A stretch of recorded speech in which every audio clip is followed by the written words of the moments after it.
Boss fights, the cornerstone of modern video games. Every single game released nowadays has a boss fight in some shape or form, but it's no mistake that some games do it exponentially better than others. And sitting at the peak of this pantheon is the Dark Souls and Souls-like series. We've already talked about some of the worst bosses in these games, but I figured today we switch it up and talk about some of the best boss fights video games have to offer. Just like my last videos, I will be talking about Dark Souls 1, Dark Souls 2, Dark Souls 3, Elden Ring, Sekiro, Lies of P, Black Myth Wukong, and of course the odd one out, Hollow Knight Silksong. It is by no means a Souls game, but I still played it and I still liked it and I thought it was really hard. I want to say that I am judging based off my own playthrough. All the footage you see in the background came from my streams. By the way, I'm live almost every single day at 8 p.m. Central Time. Check it out. So if you disagree or think my opinion is the worst thing you've ever heard, let me know in the comments below and I might even have a conversation with you. You guys really let me know about the Soul of Cinder opinion. Today's list is very simple. I'll be ranking my favorite boss fight from each of these games. As always, only one boss fight per game, and I'll be ranking them from pretty good to absolutely fantastic. So with all that out of the way, let's go ahead and hop into the ranking.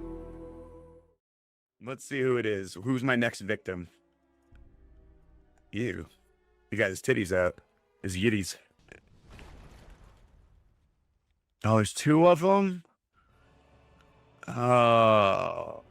Number 8. Ornstein and Smough from Dark Souls 1. All things considered, I should hate this boss. More often than not, if there are two bosses, I genuinely despise the fight. But there's just some kind of charm about Ornstein and Smough. Against all odds, I actually found myself enjoying this fight. Prior to starting this Dark Souls series, I only knew of a certain few bosses in each of these games. Ornstein and Smough were the only bosses I knew about going into Dark Souls 1. And I was dreading it because generally I hate when there's more than one boss at a time. But to my extreme shock, Ornstein and Smough actually became, I think, my favorite boss in Dark Souls 1. The thing I like most about this fight is that neither of these bosses are hyper aggressive. We had the big lumbering Smough that just kind of waddles throughout the whole fight and occasionally will charge at you and maybe hit you on top of the head if you're not paying attention. And then you have the big threat of the fight, Ornstein. He is fast, he is nimble, he shoots lightning, and he is the more aggressive of the two. And maybe it's just my playthrough, but I never really felt overwhelmed by this dual threat. And oddly enough, I think I went with the harder option of the two in trying to kill Ornstein before Smough. And even though I had to play very patiently, I did end up finding a way to take out Ornstein, leaving only Smough. It is actually really funny, I didn't know this. If you kill Smough before Ornstein, Ornstein goes up to him and shows respect, you know, it places his hand on top, maybe even says a little prayer and then absorbs his power. But if you kill Ornstein first, Smough just turns that guy into a red paste. He doesn't give a fuck. And it's actually a really good reflection on how they play as a team, which is saying they don't. Both these guys are just doing their own thing, not even trying to work together and just kind of moving next to each other. Empowered Smough is probably the easiest part of this boss fight if you went this route. He pretty much has the exact same moveset with a little bit of extra power to it. And since he moves so slow, all you have to do is time a couple rolls and you can take care of him with little to no issues. But if you do get hit, you're gonna get rocked. He hits like a tank. But overall, it didn't take me too long to get past this fight. And looking back, I can definitely see myself enjoying this fight again. And I will say, even though I really did enjoy Dark Souls 1, you can really tell that it was kind of a sign of the times. Not to say it's bad in any means, but I can definitely tell that later on in the series, bosses got way better. And apparently this is a fan favorite boss because it got brought back in Elden Ring as the Godskin duo. And here's a spoiler, you are not going to be seeing the Godskin duo on this list. But overall, Ornstein and Smough get a big thumbs up for me to take the number 8 spot on this list.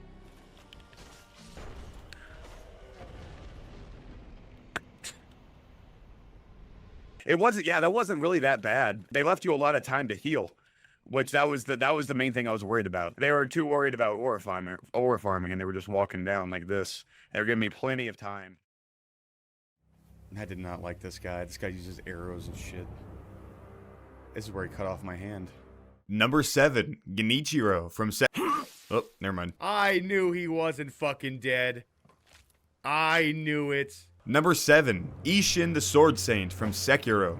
I must destroy you. Hesitation is defeat. Sword Saint Isshin is one of many final bosses on this list. As a final boss should be, he is hard as hell. He pushes your knowledge of Sekiro's combat system to the limit. His first stage is just him kind of just fucking around with a katana. He does a lot of quick draw attacks as well as heavy attacks that are Makiri counterable. And he'll occasionally hit you with the Sky Slicer. But it's in his phase 2 where he really starts to pick it up. And I mean that literally. He pulls out this giant, like, staff thing. I don't know the actual, like, official name of it. And here, he just starts going crazy. He's got huge, wide combos. He has more reach on you. And just to be a little shit, he keeps pulling out a pistol. Now, I'm not a sword scientist, but if I had to take a wild guess, I'd say a guy named the Sword Saint probably should not be pulling out the blicky in the middle of a fight. He also uses the environment to his advantage. There are a lot of moves that he uses that are really hard to see because he's hiding in the tall grass. And then for his final phase, he gains the powers of Thor and starts fucking with lightning.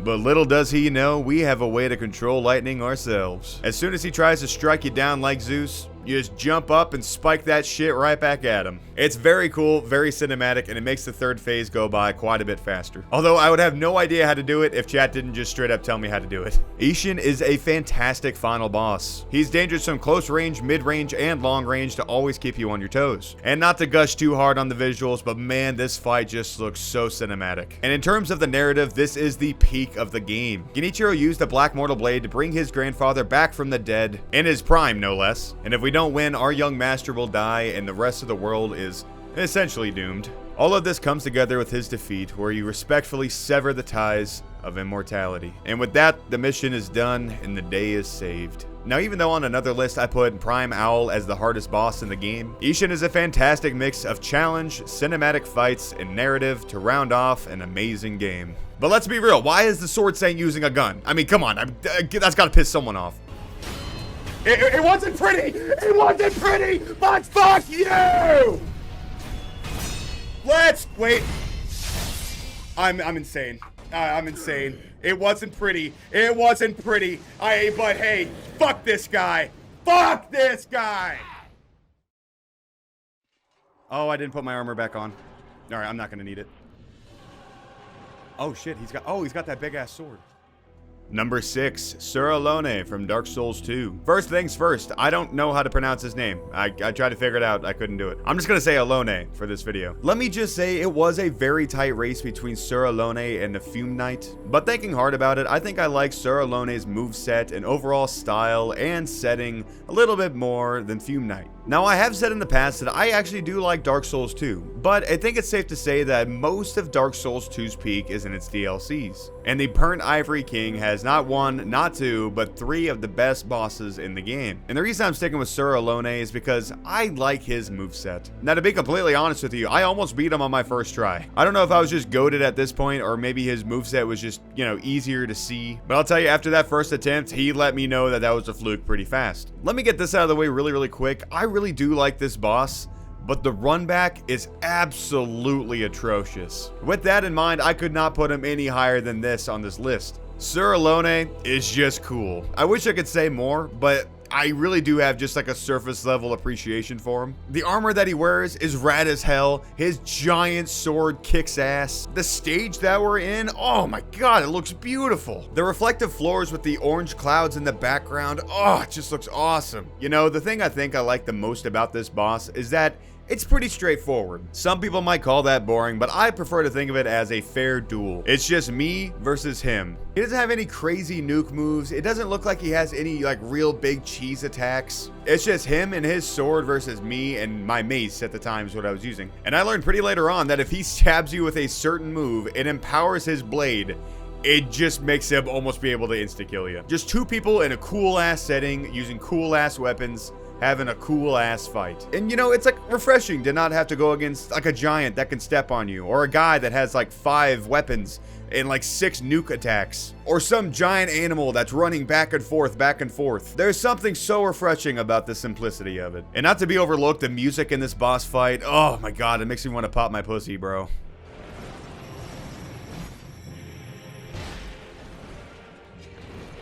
Putting all that together, Sir Alonne might seem like a pretty boring boss, but in a world of monsters, ghosts, and dragons, it's nice to just have a one-on-one with a guy and a sword.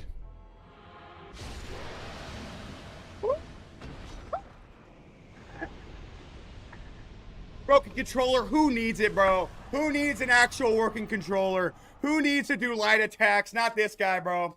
Not this guy. Not this guy. Fucking loser. That was actually a really cool boss, though. I like this area. I kind of feel bad for her. It's Lace. Number 5, Lost Lace from Hollow Knight Silksong. Hollow Knight Silksong has got to be one of the biggest surprises I've ever had in gaming. I mean, the game just kicks ass. And that follows all the way through, even to the final boss of the game with Lost Lace. Lace is a character we met several times throughout the game. I mean, our whole goal is to kill her mom. And honestly, she was really a pushover for the first couple of interactions. But everything changes when she gets taken by the Abyss. This bitch is fucking wild. Armed with the needle-like cane and the new powers from the Abyss, she is an absolute force from hell. On top of her base combos, almost every move that she has some kind of after effect with tentacles. And not to mention, she's one of the few characters in this game who can parry, and she parries a lot, and she punishes you a lot. And again, Hollow Knight is one of those games where if you even interact with the boss's model, you'll take damage. And that's just phase 1, fellas. For phase 2, she starts getting pissed. She turns the bullshit meter up a couple more ticks to start summoning tentacle columns, tentacle saws, and everyone's favorite, lasers. All of that on top of her doing her other base combos. And she can do multiple of those things all at the same time. But oh brother, we're not even done yet. For her third phase, she starts summoning giant tidal waves of Abyss, which to be completely honest isn't that big of a deal to get over. But on top of that, she gains a new devastating ability where if you get caught inside of these white circles, she does a combo move on you and hits you for 3 hearts instead of 2. This was my first time ever experiencing a boss like this. I feel like I had to keep track of 5 different things, as well as her positioning, as well as my health, as well as my spell meter. And the weird thing is, I started feeling really satisfied when I started to see things clearly. And I feel like that's the best type of thing that can happen in a video game. One of the greatest feelings is when you just feel stuck, but then it just kind of clicks for you. And that is the exact type of situation that happened with Lost Lace. It took a couple of hours, but I started to see just about everything that she was doing. This is a hard boss with a hard move set with a lot of things you have to focus on, but I slowly started to get it. And even though I might say differently like in the heat of the moment, but this game is honestly just amazing. And it would actually be a sin if I didn't mention the music in this final fight.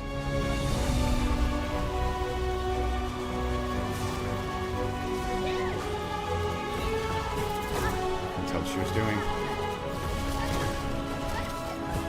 I just might need to put this on my playlist, man. This is just absolutely beautiful. And when you finally beat this Venom symbiote bitch, you feel like you can do just about anything in this game. Plus, as a reward, you get to save Lace from the Abyss, and we also get a visit from an old friend. I can't say enough praise about this game, man. If you have a spare 20 bucks and you don't know what to do with it, maybe you're bored, give this game a go, and I promise you won't regret it.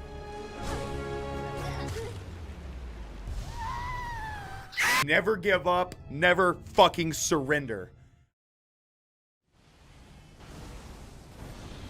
Oh, I rolled. I didn't take any damage. Wait, where'd he go? Maybe the real Radahn was the frenzy. Is that him? Is that him? What? Number 4, Starscourge Radahn from Elden Ring. Elden Ring has no shortage of fantastic bosses, so narrowing it down just to one boss was a little difficult. But I gotta say, man, there's just something about Radahn. If you watched my hardest bosses video, you know I put Prime Consort Radahn as the hardest boss in all of these games. But before the DLC showed us in his prime, all we had was this absolute monstrosity to go against. Starscourge Radahn can be summed up in one word: badass. I will also accept Goofy because him riding on that horse is just, it's just so funny. And after reading up on the lore, you learned it's actually really funny. The whole reason that he knows gravity magic is so he could ride his scrawny horse. And then being able to hold the stars was just kind of like a side effect of that. Like his #1 priority was riding the horse, and then he was like, all right, well, I guess I'll stop the meteorites from raining down, I guess. Speaking lore-wise, Radahn is one of the coolest characters we have in the game. He's so monstrously powerful that Melania had to pull out the fuck you move and nuke all of Caelid just to end in a draw. And even though his mind is withered, his followers still hold a festival to try to give him the honorable death that he deserves. And even the fight itself feels more like a raid boss than anything else. And I think this is the only boss in all of the Dark Souls and Souls-like games that I've played so far that it's possible to summon more than just 2 or 3 summons. This guy is meant to be an event to take down. As far as the boss fight goes, you spawn in pretty far away from him and he starts shooting arrows at you. And while this was annoying at first, if you just hop on Torrent, you'll be able able to evade almost all the arrows with pretty much no problems. It also gives you time to summon in as many people as you need, including Alexander, the fucking goat. The setting is also very visually pleasing, with the battleground stretching as far as you can see, and the red mist and sky covering the entire area, hinting at the BM that Melania gave him. And as far as the boss fight itself goes, bro, Radahn is a powerhouse. He might look goofy as hell gliding along on his little scrawny horse, but that does not stop him from covering so much ground so fast. He's got big sweeping moves, hammer hits, gravity manipulation, the gravity suck attack, as well as a plethora of other base attacks. And then when you and the squad finally start doing damage to him, he says, nah, I'ma head out, and just jumps up into the sky. And the first time I ever saw this move, I thought it was a glitch or something because he just vanished. But no, it turns out he just turned himself into a meteor. In his second phase, he starts turning the gravity manipulation up even more. He's got like a dozen moves in the second phase, and they all just look so cool. Honestly, I've never tried to fight Radahn alone. I've always used these summons because I think it looks more cinematic to try to send a whole army towards him. But one of these days, I might load up Elden Ring to see if I can't beat him solo. And when you finally slay the Mad Beast, you are hit with a cutscene that really makes you feel how powerful this guy is. Because in the words of Chicken Little, the fucking sky is falling. Instantly after this man's death, a meteor completely decimates a huge portion of the map. This guy alone was holding back literal stars, bro. Putting all that together, Radahn has a great balance of lore, challenge, and spectacle to put him in the top tier of Elden Ring boss. And even though he's technically optional, I, for one, will always partake in the festival whenever I get the chance. One more! Ah! Let's go! Fuck you, you big ass bitch! Easiest game I think I've ever played. We kind of cheesed the hell out of that, though. I'm not gonna lie to you.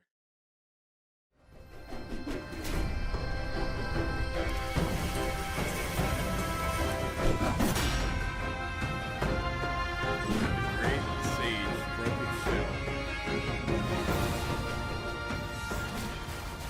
Number 3, the Great Sage's Broken Shell from Black Myth Wukong. Every time I talk about this game, it just might sound like a broken record because the only thing that I can ever say about this game is that it looks beautiful. And that does not change for the final fight of this game. For the final boss of Black Myth Wukong, you go against the Great Sage's Broken Shell. Throughout the entirety of the game, we are playing as a character known as the Destined One, who is essentially the reincarnation of Sun Wukong. And for our final test to see if we are worthy of the title of Sun Wukong, we are forced to fight Wukong himself, or at least a tamed down version because he's actually long gone. But I gotta say, even though the hardest fight in this game still goes to Erlong, the fight against the Great Sage's shell is absolutely stunning. I mean, look at this shot, bro. Oh my god, I want to put it in a picture frame and put it behind me. It looks so good. And this one too, man. Oh my, I swear, this is the best shot game I've ever seen in my life. Maybe it's cheating because everything just looks better at Golden Hour, but god, I love the way this game looks. This is also the first boss I've ever seen that is actively fucking with you. And I mean that literally. He will create a fire circle and know that you won't go in there, so he just starts eating an apple. And one of the things I actually love about this fight is that he actually has a bunch of small quirks. Aside from the snack break, he'll also take time to taunt you. He uses the exact same fighting style that you use, and eventually steals it from you. He also uses a bunch of spells that you probably use throughout the game, including the Paralyze spell, the Stone Monkey spell, and occasionally the Pluck ability to summon a clone. But the one thing that I thought was so cool but also freaked me out, occasionally he'll steal your drink. Seriously, he'll paralyze you as you're trying to heal, and he'll just walk up to you, take your gourd, take a swig, and just steal it. It's one of the coolest things I've ever seen. Honestly, there's so much to like about this boss. Everything about this guy is just oozing with personality. And that's honestly something you don't really get to see a lot of in terms of Dark Souls bosses. And another thing I really do appreciate about this boss is that there's no like end of world stakes. This whole fight is a test to see if you are worthy. As far as his moveset goes, it's one of my favorite throughout all the bosses I've played so far. He doesn't really have any majorly cheap moves. Hell, if anything, we're the one with the cheap moves, being able to stun him, freeze him, and turn into a different animal. This is just a good old-fashioned duel at sunset, and I love it. I could honestly fight this guy 5 more times and still not be tired of it. The visuals, the personality, the cutscenes, the passion that you can see behind the boss fight is all absolutely incredible. I was a little skeptical going into this game, but man, it absolutely blew my expectations out of the water. In fact, the only thing that left me feeling unsatisfied about this game is how the hell did it lose to Astrobot, bro? They must have gave out free blowjobs and candy to anyone who played that game. I will definitely be playing this boss again, and I might even attempt to 100% the game. Well done, China, well done. Yes! I had to lock in, sorry. I had to lock in. I should have put my cat back like I'm Ash Ketchum, bro. I had to lock in. I didn't say a fucking word. I was legitimately in my flow state, bro. Dark Eater Midir. Oh shit. Is this the guy that we saw begging at the altar? Or crying at the altar? He said it, yo, Dark Soul! Yo, he said it! He said it!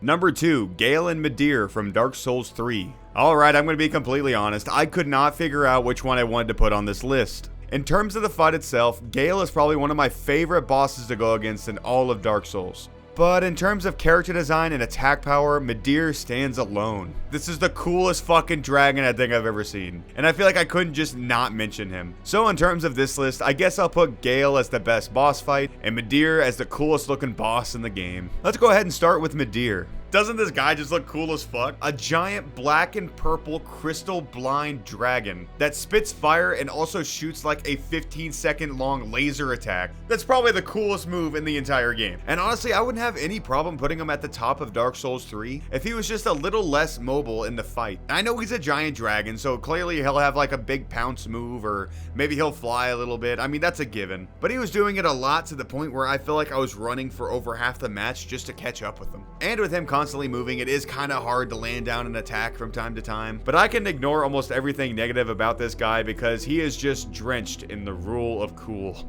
Alright, that's enough of our honorable mention. Let's get to the real boss fight in Slave Knight Gael. I really like Slave Knight Gael on a technical standpoint. He's one of those bosses where you can feel yourself improving with every attempt, and you start to feel more and more satisfied as you come up with the plan to finally beat him. While his initial stage might seem a little intimidating at first, you can start to see the pattern relatively quickly. But his power up into phase 2 really turns it up a notch. And the main thing that kept hitting me in this phase is that damn cape. His cape leaves an after effect that's just behind his sword. And if you're slightly off on your dodge, it'll hit you almost every single time. He also occasionally pulls out the blicky and summons souls of the damned to come after you, while also keeping in mind the lightning that's around you, because if you get hit by the lightning, it does massive damage. But having said all that, I never found myself getting overwhelmed or thought that I got killed in a cheesy way. Honestly, it's kind of hard to put into words. After each attempt, I could just feel myself getting closer and closer to finally closing the gap and beating him. And at the end of the day, that's the feeling we're all trying to get. That feeling when you think you're stuck and then you figure something out and that thing keeps working more and more. And then you pair that with a move and then you find an opening and then you start to see the pattern. And it's so satisfying to feel yourself getting better and reacting faster. I don't know if Gael is everyone else's favorite boss of Dark Souls 3, but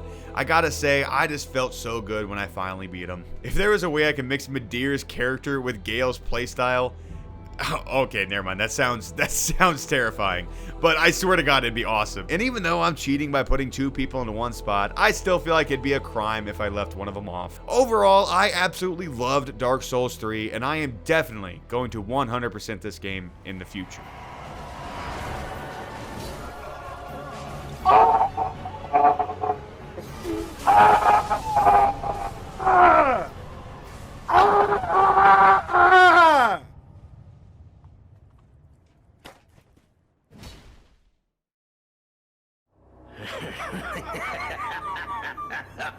Holy shit, what a character design. Who might you be? That's crazy, bro. Who is this guy? Number 1, Arlecchino from the Lies of P Overture DLC. Tick tock, tick tock, Romeo is on the clock, and you appear to be nothing more than talk. Yeah, I'm not gonna sugarcoat it, guys. I just fucking love this character. I will keep saying this over and over again. I think Lies of P was the most pleasant surprise I've ever had in gaming. I knew absolutely nothing about this game before I played it, and by the time I was done with the DLC and all, I was absolutely amazed on how good this game was. And this, of course, comes to the peak with the final boss of the DLC, Arlecchino the Blood Artist. See, there's something you need to know about me. I absolutely love maniacal, evil characters. When a character is just evil, you know, there's no ulterior motives, there's no like sympathy. I love when a character is just evil and entertaining. You put in extra theatrics and a really good voice actor, and oh my god, bro, I'm yours. And as far as the design itself goes, it goes hard. It's crazy cool and interesting. Arlecchino is a puppet, and I believe he might have gotten like a serial killer's soul in him, but I'm not 100% sure. But what I am 100% sure of is that he absolutely hates humanity. And it's not because humans mistreat puppets, and it's not because he has some righteous mission. He genuinely just likes inflicting pain. And I find it so refreshing when a bad guy is just irredeemable trash. Let's talk character design real quick. Phase 1 character design, it's great. The human-like face with the puppet jaw, the bright white coat that's covered in blood, the top hat that he removes instantly, and he's even got a maniacal mustache just for shits and giggles. All of it is just great. And then you get into phase 2 when you get to see him transform into an actual murder machine. This form has one purpose: death. And by the way, the transition cutscene from 1 to 2 is, oh my god, spine chilling. Let's talk moveset. This is the hardest boss in Lies of P. I know in a previous list I said Luxasio is the hardest boss in the game, but I only said that because I knew I was going to be talking about this guy in this video. Just like most bosses, his first phase is pretty easy once you get the hang of it. It didn't take me too terribly long to get to the point where I could almost no-hit his first phase. I will say one evil thing they put into this boss fight is the boss knows when you're about to heal. Like as soon as you press the button to heal, his eyes will glow red and he'll come after you instantly. And more often than not, he'll hit you before you even have a chance to heal. It's evil and they know what they're doing. But his phase 2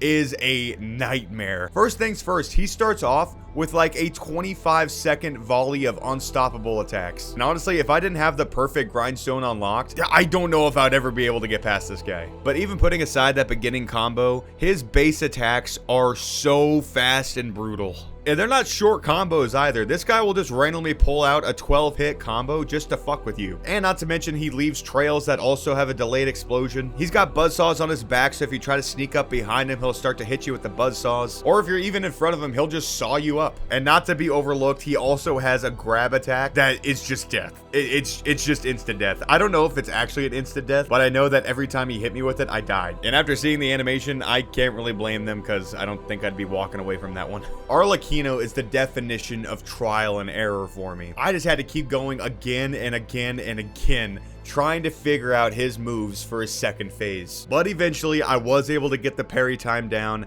and I was able to actually survive long enough to stand a chance. Oh yeah, I forgot that this boss was actually so hard that they gave you the legendary stalker Leia right next to you, so all you have to do is pick her up if you need some help. And although I don't like to use summons in these games, a chatter told me that there's a couple of extra voice lines and even a cool animation if you pick her up. And I gotta say, it is pretty cool. She's dashing all over the place. She's doing these ultra mega combos, which just looks sick. And then in phase 2, you get to join in the combo, and it's like a really cool animation. All of this, by the way, is being accompanied by constant maniacal laughter and ticking of clocks. And another thing I'm going to compliment about this boss is one you don't really see in a lot of these type of games, especially Dark Souls games, is that the voice actor for Arlecchino was going crazy. Literally did such a good job. He really sold the maniacal aspect of this character and just made everything so much better. And after hours upon hours of attempts, I was finally able to beat this guy by myself without using Leia, and the ending cutscene does not show him begging for mercy or saying he'll be back or anything like that. He just smiles and said, "It was fun while it lasted." Truly a diabolically maniacal, awesome villain. This is my gold standard for final bosses moving forward, and I will without a doubt recommend this game to anyone who likes Dark Souls and Souls-like games. Well done, Round 8 Studios. You get the gold medal for today. Oh my god! Yeah! Yeah! Yeah!